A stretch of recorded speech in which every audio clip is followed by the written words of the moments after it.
Good evening, everyone. I do have my co host, Roger Bissell, back on the show, but he's not a co host today. He's the guest of honor.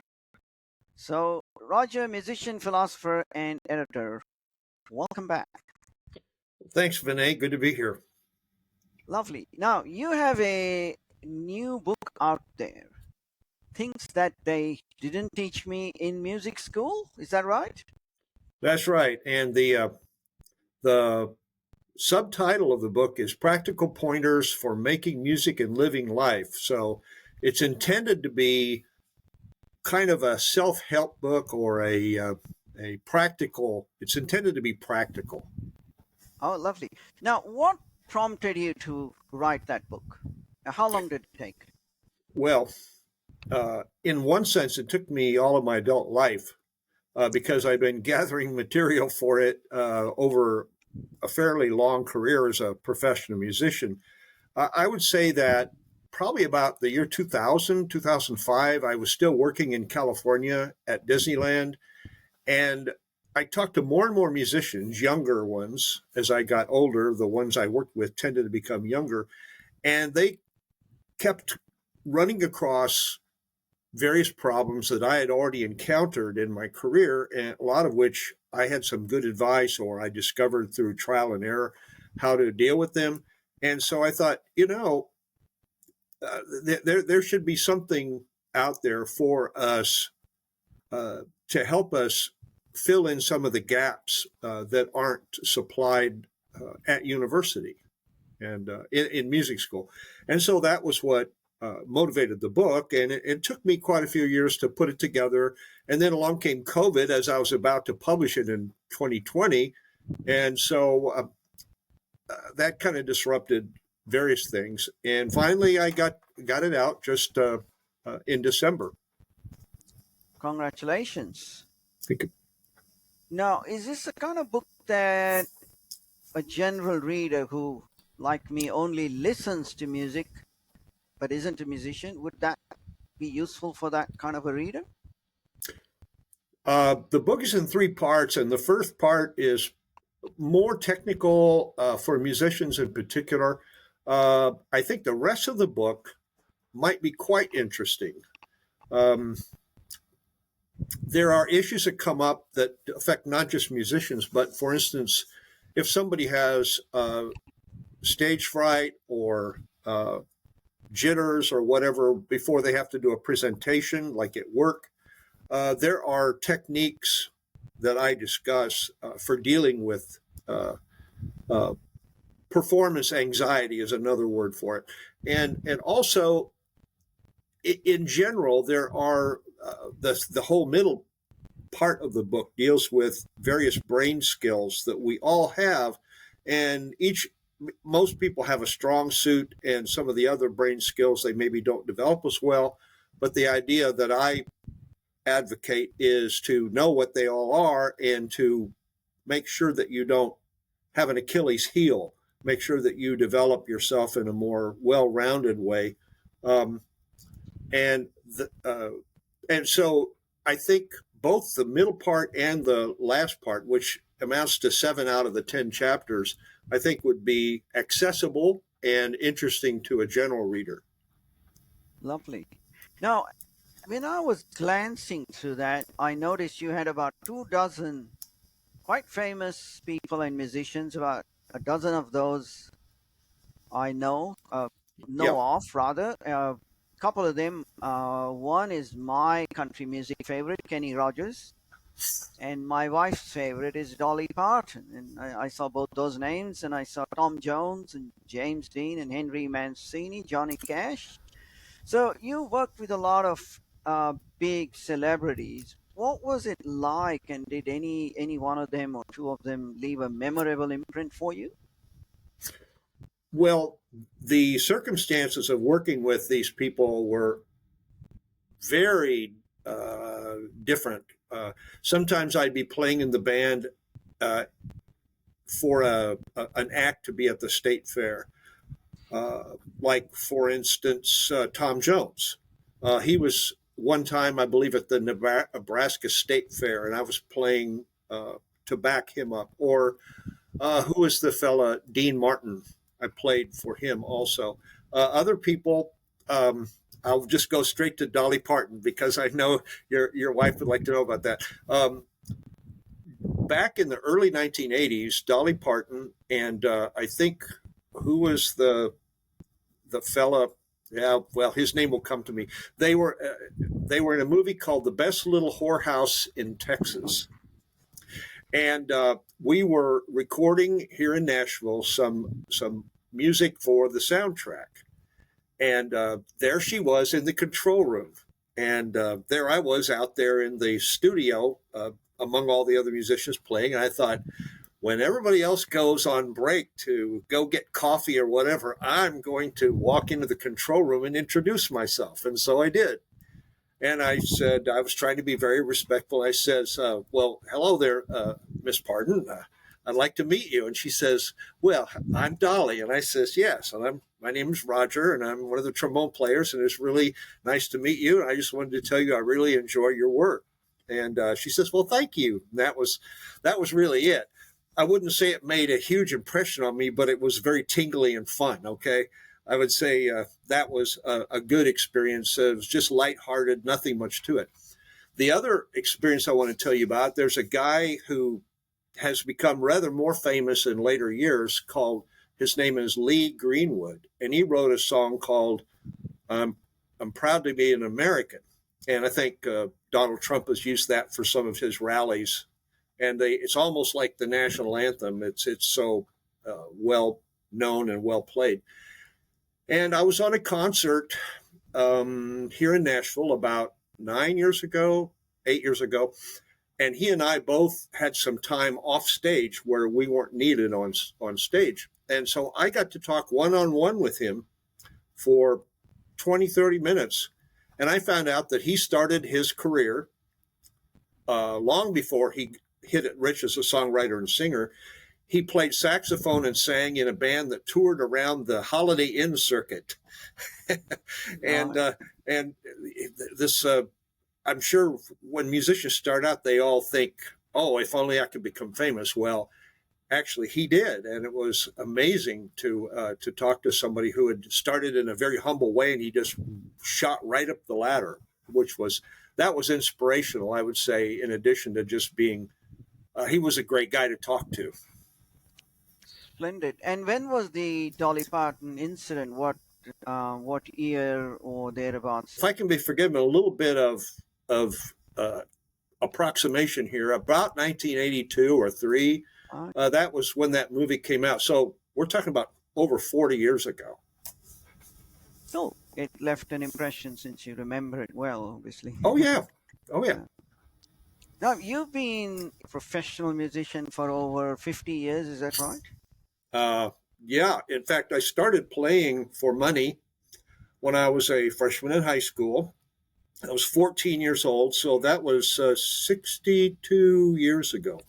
Wow, incredible. And, one of the concerns of any wannabe artists is that, can I make this my living? And over the course of those 60 years or 50, if you call it from adulthood, did you ever have to rely on another side job or a spouse's income, or was music enough to give you a livelihood? Well, both actually. I remember when I was in college, and my parents were hoping that I was going to follow through and get a degree in math and become a math teacher and stay up in Iowa close to them. And I've certainly jumped over the fence and changed my major to music. And then they were afraid that I was going to end up in the gutter. How could a musician, unless you're extremely good, how can a musician make enough money to pay the bills and put food on the table? Well, it's not that hard, but you do have to work at it. And not everybody can be successful just as a musician. So I have had side jobs. Right now, I'm doing editing and making indexes for publishers. But years and years ago, when I was in my 20s, and I first started out here in Nashville, I worked in the collections department for the student loans office of the United Methodist Board of Higher Education and Ministry. And my job was a 5 day a week job, 9 to 5 or 8:30 to 4:30. And I had to get people on the phone for the collections officer to talk to because they were not keeping up with paying their loans. And I says, well, I'm sure glad I paid my loans. I wouldn't want to have somebody calling me out of the blue and saying, why haven't you paid your loans? But yeah, that kind of thing. And also as far as a spouse helping out, my first wife was extremely helpful. And we traded duties. I helped put her through college to get a teaching degree. She helped support us while I was trying to break in as a musician. So it really was a good cooperative effort. I'll pass over my second marriage and go to my third. My third lovely wife, Becky, is also a musician, and she and I share a lot of the same values. So this has been a really good relationship. And she has worked very hard. She worked first as a server, food, I guess you can still call them waitresses, servers. And then she decided to get a teaching certificate to teach upper elementary, I guess you'd say. And so I helped put her through that with my employment. And then she became a teacher and brought money into the household. And she was teaching piano also.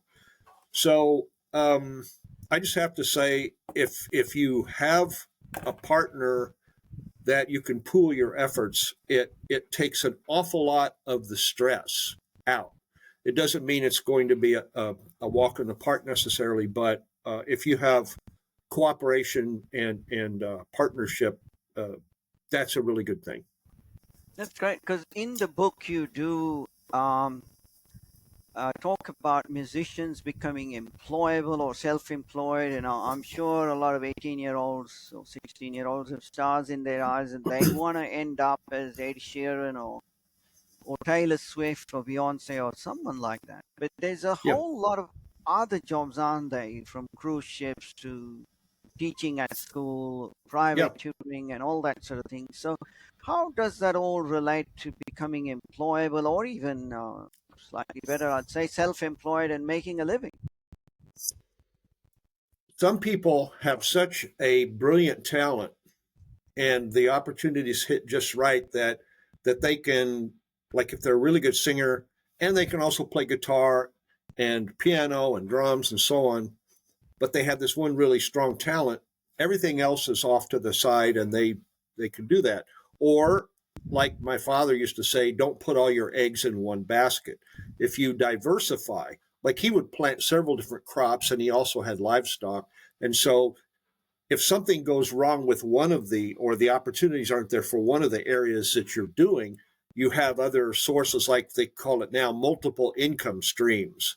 And that's one of the things that some young people are very headstrong and they think, well, I'm a really good saxophone player and I don't need to learn clarinet or flute.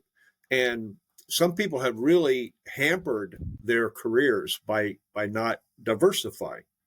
So that would be an important point, I think. Okay. And then in the middle of your book, you talk about brain skills. You've mentioned a Walter Lowen, a brain mental skills model which categorizes skills into four sets, and each skill has a left brain and a right brain version. That's kind of 8 sets. So, can we simplify or explain, or can you explain the model and how you've used that? Right. I'll definitely simplify it. The left right brain thing is definitely part of the model, but I will simplify.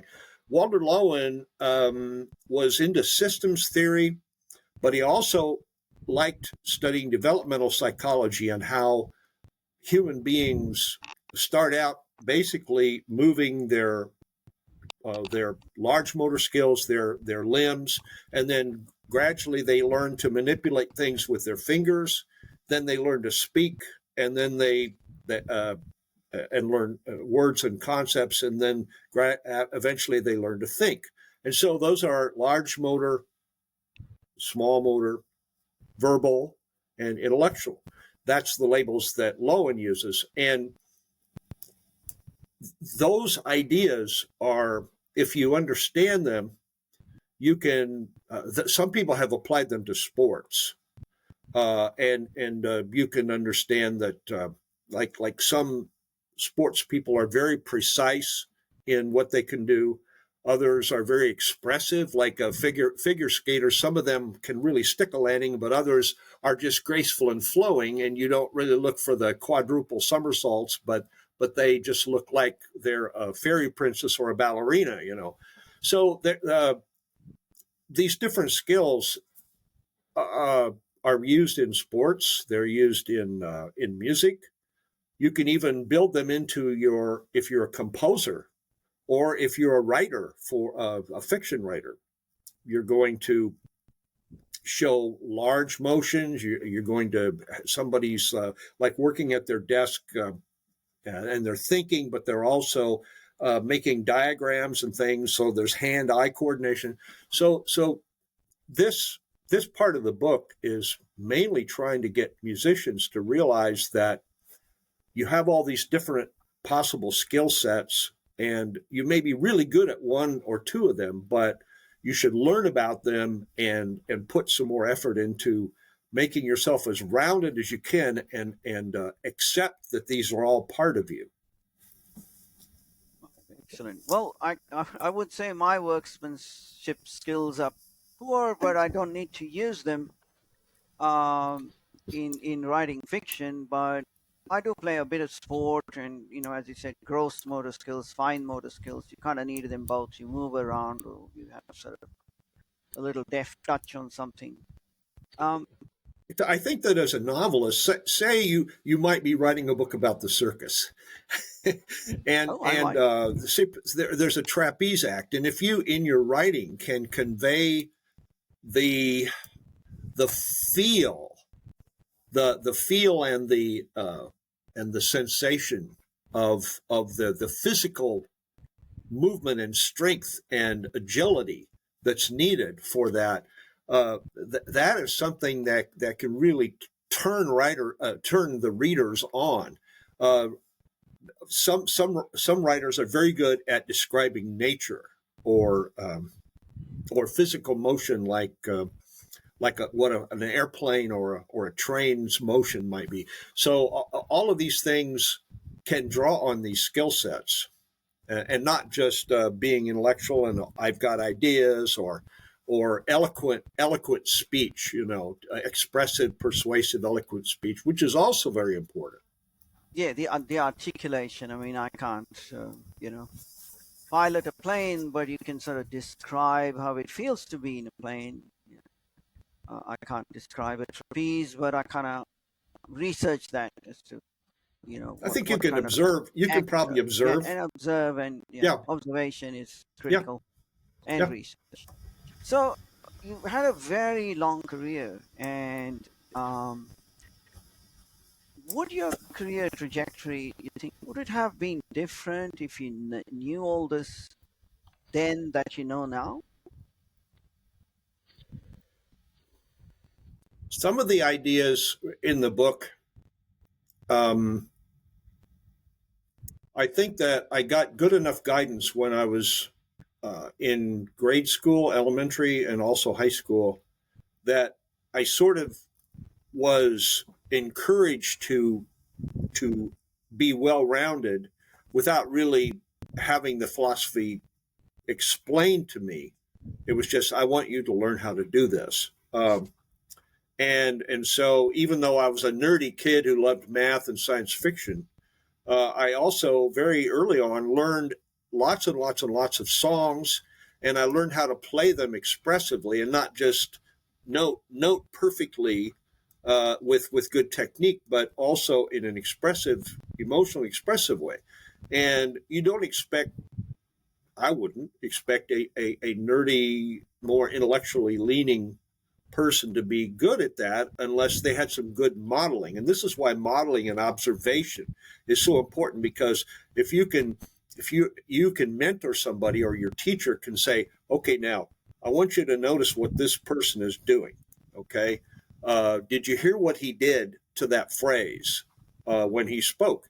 And it might be a speaker, it might be a musician, but if you notice they put a little extra spin on a word or on a musical note, uh, those are the small details that can really help make something have more meaning and more power than if the person were just spitting out a string of words without any much inflection, or a musical song, a tune, without any personal expression. So, some of that, to answer your question, some of that I was fortunate enough to have good guidance. So it all just was kind of natural rather than studied. But there were things that the brick walls, I call them, that I ran up against as a young professional, and I really wish that I had had someone to explain them to me when I was younger. Some things my trombone teacher didn't know in early school, and then the ones in college didn't know. But I've been blessed to find a lot of people along the way who said, "Hey, read this," or "Hey, look, try this." So part of it again is cooperative. In this sense, it's not like your spouse or your mate, but instead your colleagues or your friends. If they happen to know something, keep your ears open and keep your mind open, because you know, a problem you're grappling with, they may have just the solution. And I tried to pack as many of those ideas in the book as I could, not just with technical, acoustical, or physiological things, but also things to do with professional ethics or performance psychology, um, like how should you scout out possible places to go live for your career, all that sort of stuff. Well, that's interesting. I think you ended up in Nashville at the age of 20, 22 or something. Is that Right. something you recommend to budding musicians to make sure that they can, you know, give themselves the best chance by being in the right place, by networking? And is that a Oh, way also to avoid stress? networking is absolutely a key. Uh, again, when I was in Iowa, where I grew up, and finishing college, uh, the the the guy who was my teacher in earlier years had moved to Nashville from Iowa to start a second career. So I had an older brother, so to speak, already there who could introduce me to people and give me some opportunities. So, to quite an extent, it really does matter not just who you know, like who is powerful, but do you know people, so that you're not just a stranger in a strange town, and you don't even know where to start. It's good to go out places and make a trip, make a visit to see what's going on. If you like jazz, well, you go to the jazz clubs, you go to the Union Hall where they might be having a band rehearsal, and you meet people. Uh, you can't just show up and say, "Well, here I am. I'm a great player. Where do I sit?" And you know, where's my check? You have to pay your dues. You have to Yeah, yeah. work into it. So networking is highly important. Um, Beyond that, just be well, and then you have to show that you're serious and responsible and reliable. And people who are careless and leave loose ends in communication, uh, that can be that can be a problem. Okay. Sort of a sidebar question, but I noticed that the first three chapters, the care and feeding of chops, were technical and specialized. It wasn't exactly beef chops, or lamb chops, or pork No, chops, kind of different ones. And would it have been better to have them as the last three chapters, because the lay reader can get into it? Otherwise, the lay reader is getting into the complex bit early and letting it go potentially. Well, maybe the second edition, I'll rearrange the parts of the book. But yeah, to answer your question, I thought about this over and over.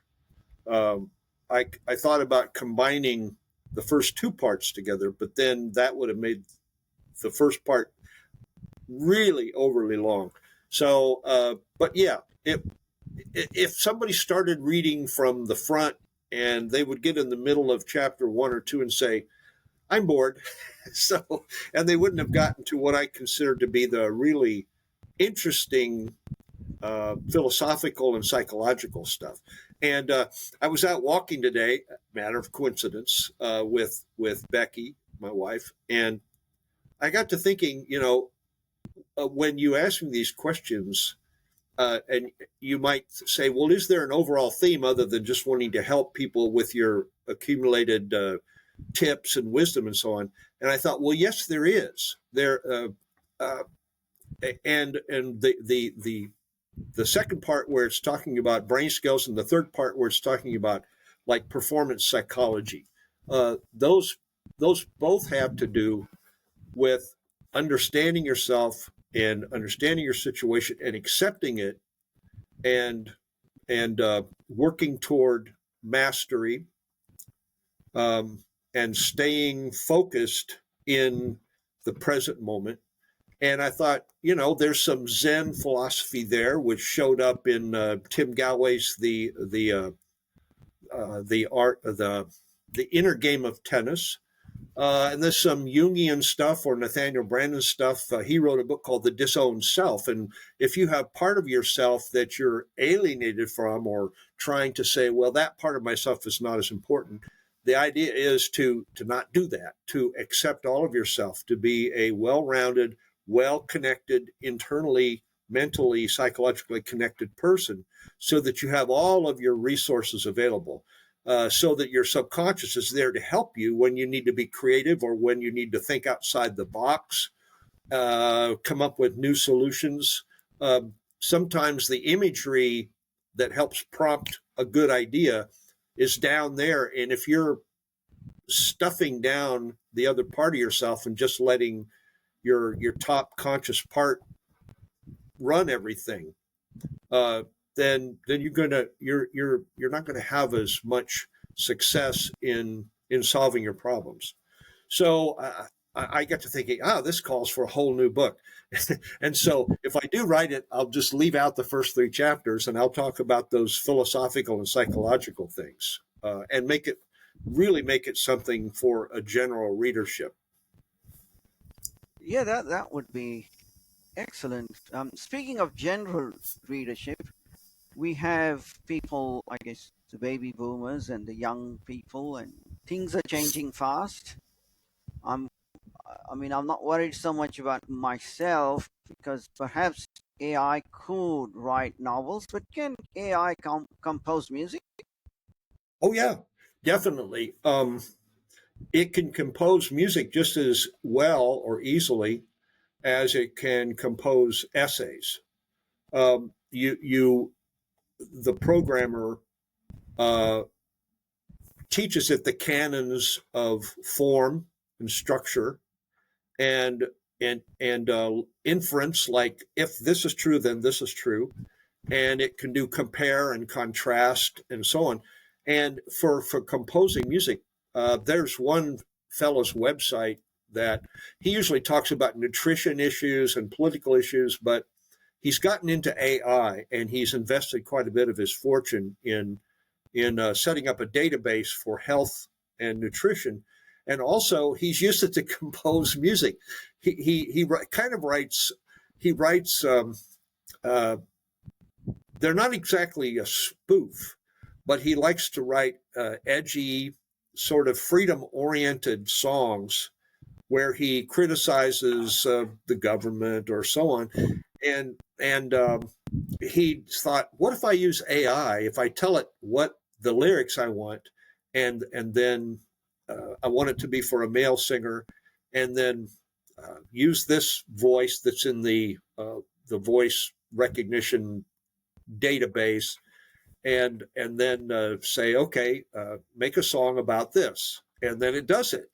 And he did one for his website, and it's not that bad. I mean, it works. It's a good, if you say if we had a theme song for the Savvy Street show, and we put our heads together and came up with a poem, or I guess it would be a poem, and then we told AI to write a theme song for the Savvy Street. There we go. We'd have a theme song. So maybe that should be one of our next projects. Well, what is the quality of that AI output? I mean, is it matching the average musician below that, or scary in that it's going to come to a Mozart, Beethoven level in 5 years or something? Not that scary. Well, I'm sorry to laugh, but I don't know. Yeah, I think yeah. AI is very impressive, and I'm not at all frightened of it, but it like really impresses me. And like they always give you disclaimers. They say, be sure to review this, double check this, because the answers may be misleading or incorrect. That's true. Like I went through my book and I tried to do little 150 word summaries of each chapter, and I had to do it in a certain way with a PDF. I couldn't use the Microsoft version, the Word version, because it kept skipping around back and forth between the sections. And I said, I just need something from chapter 2, not the whole book. So, but the PDF from Adobe, the Adobe artificial intelligence it really did what I wanted it to do. So we're all in a learning environment right now, and just make it work for you, and do your own work, but make it work for you, because it can be.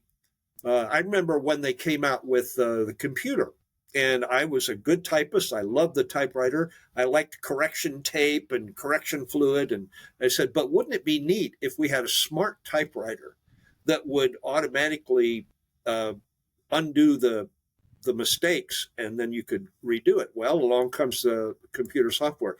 Well, this is to Google search engines and things like that what the computer was to the typewriter.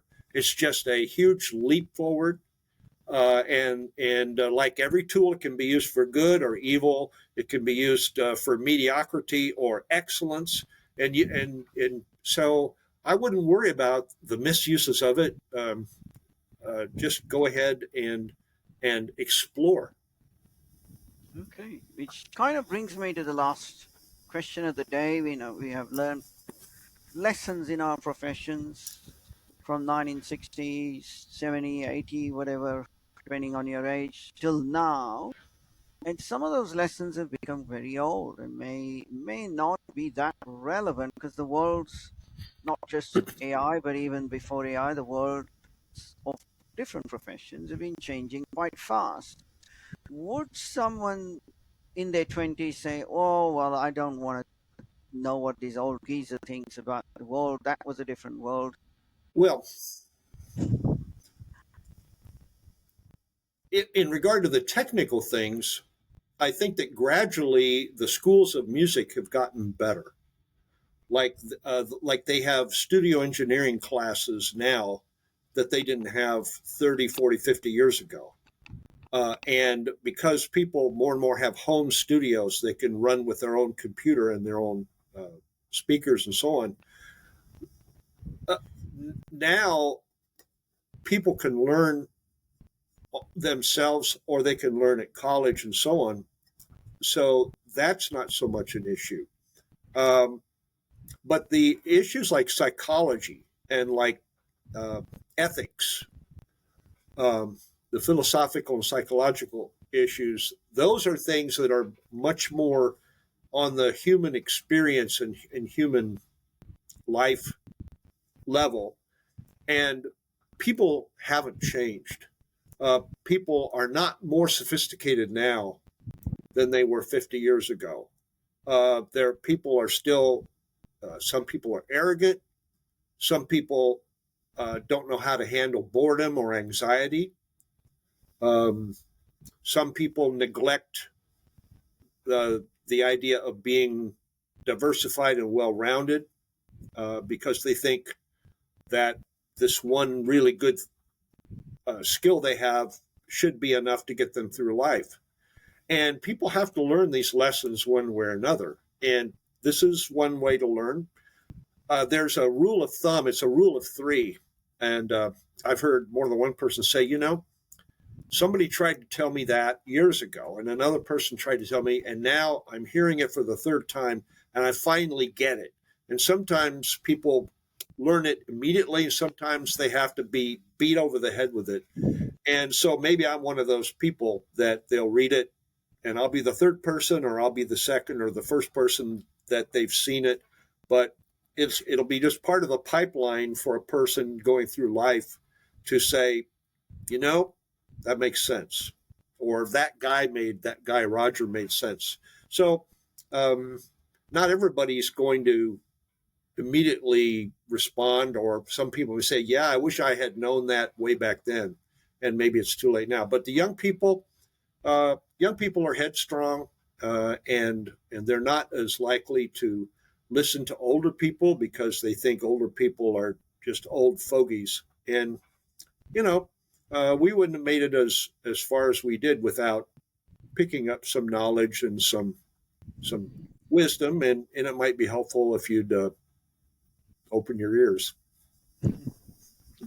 Okay, thank you. And I'll find this book on, is it Amazon? Amazon.com, and just Wonderful. look for my name, Roger Bissell, and or look for things they didn't teach me in music school. Better look Okay. for my name. So, All right. and it's Thank available you. both in print version and as a Kindle. Okay. Lovely. Thank you very much for being here today. And I'm So welcome. sure the non musicians also found this very useful. And as we sometimes say on the show, tune in to become more savvy. And good night and good luck.